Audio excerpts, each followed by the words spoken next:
ვუხმობ თემუკა მოსულიშვილს, დარწმუნებული ვარ, რომ ასე ძალიანაც არ უნდა გვეშინოდეს ხელოვნური ინტელექტის რობოტების და ასე შემდეგ. ილამშვიდობის. მოგესალმებით. არა, რა თქმა უნდა ხელოვნური ინტელექტის არ უნდა გვეშინოდეს. ჯერჯერობით ყოველ შემთხვევაში და ნახოთ. პირველი ამბავი ისეთი მაქვს, რომ შეიძლება სულ ცოტა შეგაშინო. ხო და მაგას ვამბობ, ჯერჯერობით არ უნდა. მე მაინც ფიქრობ, რომ ცოტა ხანში მე უკვე მეშინია. მე მეშინია და დავაფიქსირე. მაგრამ თუმცა შიში არ არის ცოტა. ესე იგი, გოგა, წინა სამშაბათ შენ რო არიყავი, ესე გამოვიდა, რომ არც ერთი თემა არ მქონდა ხელოვნურ ინტელექტს. ყველა იყო ზოგადად ტექნოლოგიაზე და ეხლა სამივე მოვიტანე ხელოვნურ ინტელექტს. ძალიან კარგი. ძალიან კარგი. მოდი პირდაპირ საქმეზე გადავალ. ესე იგი, ესეთი ცნობილი ხელოვნური ინტელექტის კომპანია არსებობს სახელად Anthropic, რომელიც ბევრ სხვა მიმართულებით მუშაობს ხელოვნურ ინტელექტზე. თუმცა ყავს chatbot. ბეტა ტესტირებაში 3.5 ვერსიას Anthropic-ის ხელოვნური ინტელექტის Anthropic-ის ხელოვნურმა ინტელექტმა მკვლევარებს, მეცნიერებს, პროგრამისტებს დაუწყო შანტაჟი იმის შემდეგ, რაც მეცნიერებმა, მკვლევარებმა და დეველოპერებმა უთხრეს, რომ მას გათიშავდნენ.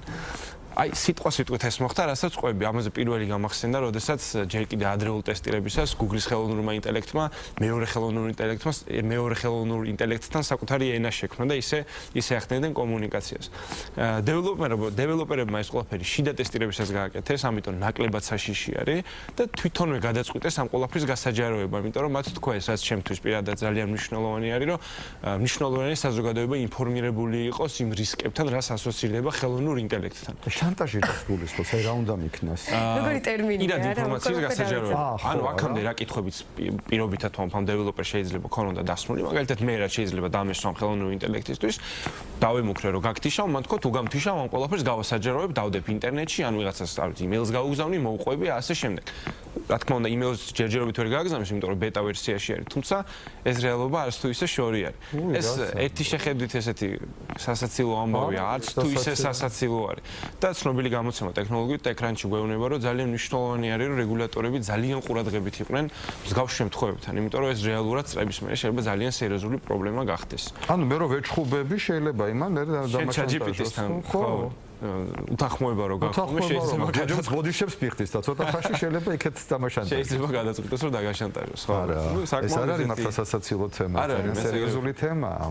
შემდეგი თემა ისევ ხელოვნურ ინტელექტს შეეხება, ოღონდ ამჯერად ცოტა გვერდიდან მოვული. აქამდე თქვენთან მისაუბრია სამშაბათობით, რამოდენიმეჯერ მაგ ეს თემა ნახსენები.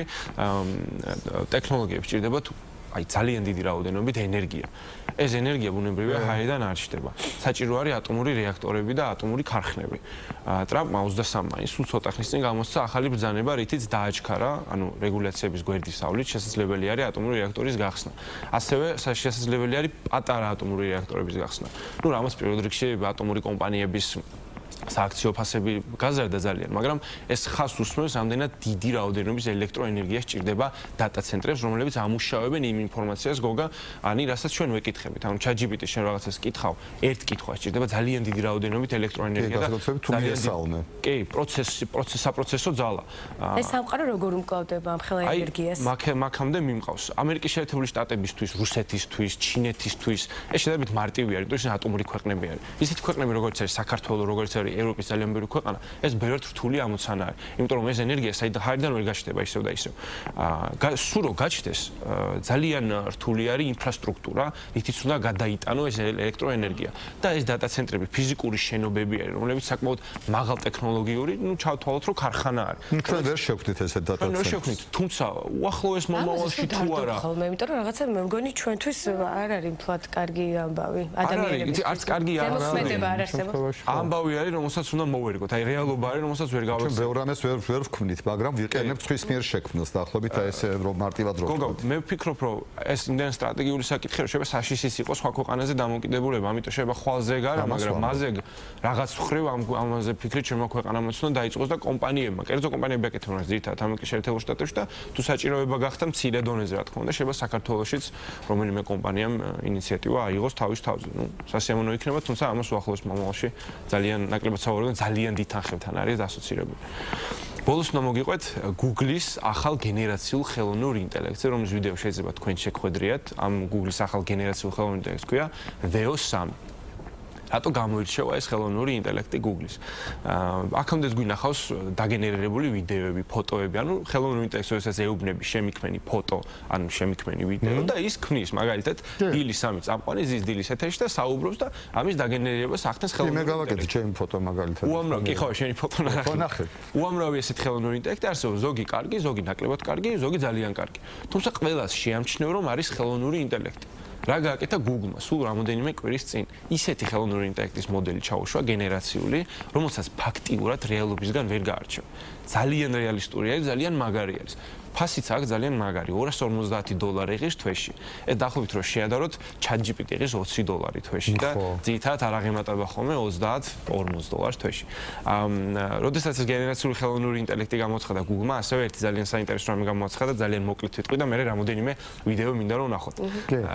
Google-ის ახალი ისო ხელოვნური ინტელექტის დახმარებით ახალი ტექნოლოგია არის, სადაც შეგიძლია ტანსაცმელი მოირგო. ანუ შენი ფოტო შეგიძლია ატვირთო და ის პირდაპირ მაღაზიაში ტანსაცმელს იყიდება, იმას მოგარგებს. ძალიან კომფორტული არის, ძალიან კომფორტულია ნამდვილად. რომელსაც მაღაზიაში გასვლა საერთოდ არ უნდა. მე საერთოდ ვთხოვ, რომ აი რამოდენიმე ვიდეო ვანახოთ მაყურებელს, ისეთი სასაცილო ვიდეოები არის, თუმცა მიხვდებით როგორ მუშაობს და რას აკეთებს ეს ხელოვნური ინტელექტი. ესე იგი, ჩემს გემოვნებაში წერევა. ეს არა, შენ თავაზობ თვითონ თუ გინდა. ეს ცხენი. უი რა გავქეთ. ეს ორი არის ისეთი 8 წამიანი სასაცილო, რაც მოვძებნე ინტერნეტში. და უმასპინძაც ცხენს. აი So I ბოლო went to როგორ the zoo the რეალურია, other შეხედეთ? day, and all they had was one dog. It was a Shih Tzu. აი ეს ვიდეო ხა ბოლო. ძალიან მოკლე არის, იმიტომ რომ 8 წამზე მეც ვეღარ აგენერირებს ისე და ისე, იმიტომ რომ ძალიან დიდი რაოდენობით ელექტროენერგია, ფასი ასე შემდეგ. თუმცა რამდენად რეალური არის. ანუ პრომპტი, ანუ მითითება იყო, რომ კაცი დგას კაფეში და ყვება ხუმრობა, ამბობს ხუმრობას. როგორ რეალურად გააკეთა, გოგანი? უჩის მოძრაობაც კი აყოლა, იმიკა, ყველაფერი აბსოლუტურად. ცოტა ხანში ალბათ ფილმები მომავალი, აბსოლუტურად დასაშვებია, რომ ყველა გმირი, ხო, იმას ვამბობ, ანუ აღარც მსახიობში გადავიხდი ფულს, აღარც სცენარში ხო უკვე აღარ ვიხდი და აღარ ვიხდი და აღარც მუსიკაში აღარ ვიხდი და აღარ ვიხდი, ყველაფერს ის აკეთებს და საბოლოო ჯამში მსახიობების ნაცვლად აი შეხედეთ, ახლა პირდაპირ არის ადამიანი ჩვეულებრივი